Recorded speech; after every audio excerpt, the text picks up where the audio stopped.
Vă salut! Este sâmbătă, așa că grătarul nu lipsește din familie. Tocmai am un prieten nou de la Landman. Eu sunt curios, l-am instalat acum, sunt curios să văd cum lucrează. Aici am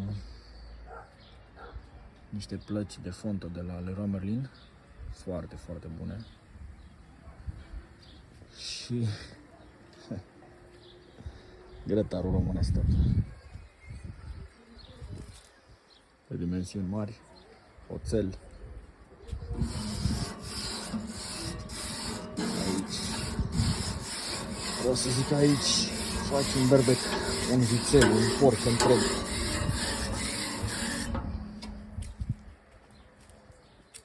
Asta e atracția curții. Sudat de tata, la cererea mea. Așadar, am fost foarte curios, l-am luat la ofertă, l-așteptam de mult. De la Carrefour, 149 de lei. Cine? Nimeni. Vorbesc cu cineva. Tu ce faci? Cu Coco? Cu Coco. Vine să te mângâi. Mângâi, să te mângâi.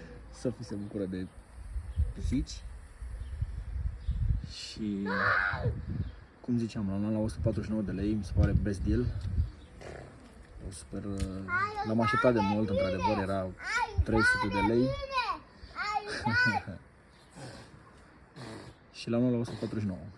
Chiar sunt curios să văd cum lucrează. După cum spuneam, mi-am achiziționat un grătar micuț pe cărbun de la Landman. Sunt foarte, foarte curios, e din fontă, să văd cum lucrează. Inițial îmi cumpărasem două plăci de fontă de la Leroy Merlin, care își fac foarte, foarte bine treaba. Și apoi am zis tatălui meu să-mi sudeze un grătar așa mai trainic. O să zic că sunt foarte mulțumit. Lucrez dintr-un foc, lucrez cu el. Da, și poți să faci toată friptura pentru o petrecere odată. Urmează să îi dau foc prima dată, să-l las să ardă fonta. Are aici o zonă de tiraj. A fost destul de ușor de instalat, cam în 20 minute l-am instalat, așa, lento. Și este recomandat să se facă doar pe cărbuni.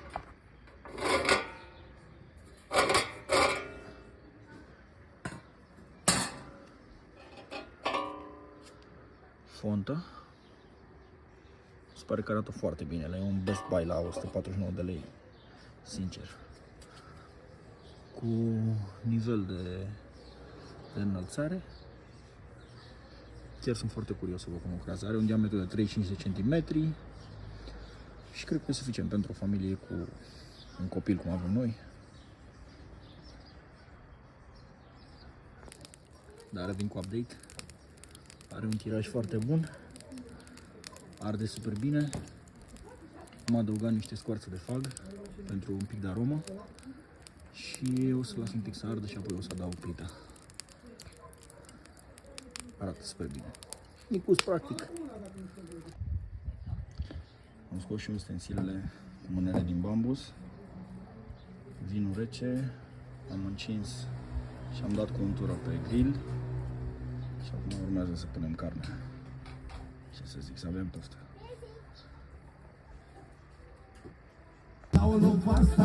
Punem cabanoșii ăștia și coastele acelea.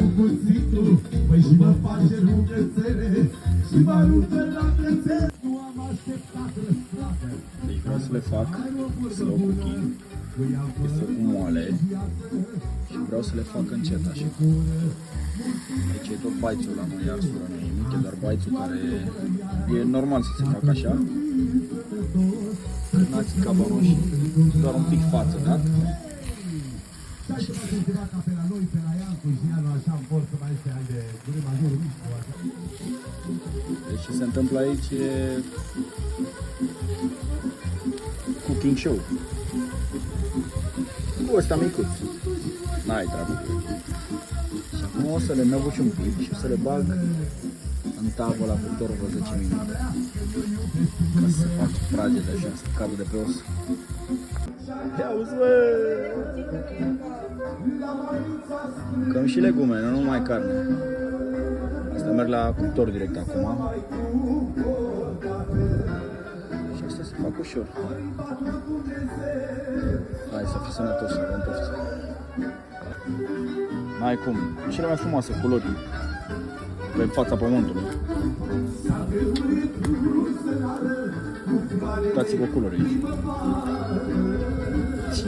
Ești cel mai bogat om de pe pământ. Primă. Ce culori.